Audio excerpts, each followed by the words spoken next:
Hello everyone, my name is Razlan. I am a blind explorer and today I am exploring the public transport network of Kuala Lumpur.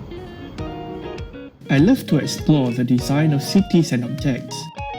When I travel around with my white cane, I interact with the surrounding through touch, smell and sound. It is so interesting for me to see how a built environment such as cities are designed and laid out to promote livability and independent living to all people regardless of their ability.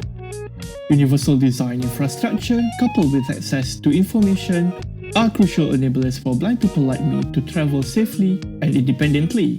To create more possibilities for other blind travelers to access information easily while traveling, installing this braille signage at public areas is one of my small efforts.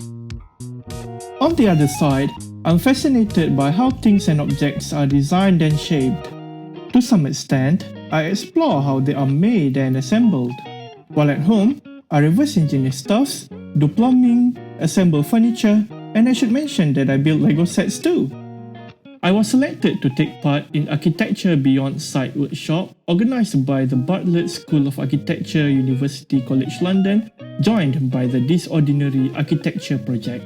They have selected 10 blind people from all over the world to pursue this one-week introductory course on architecture and design using other sensories than visual. The workshop will run from the 7th to the 12th of August at the Bartlet School of Architecture. The organizer provides the workshop and accommodation for free to all participants. However, participants are expected to use our own expense on travel and food. I'm running this campaign to raise fund of RM10,000 for travel and food expense during my stay at London. I want to design the future of accessible travel and you can be part of it. Please donate any amount of your preference to my bank account details. You can find it in the description. I have also set up a GoFundMe page where you can read more about the workshop that I'm going to attend and track progress of my fundraising campaign. Before I go, I would like to thank you all for your kindness and your support. Have a great day everyone!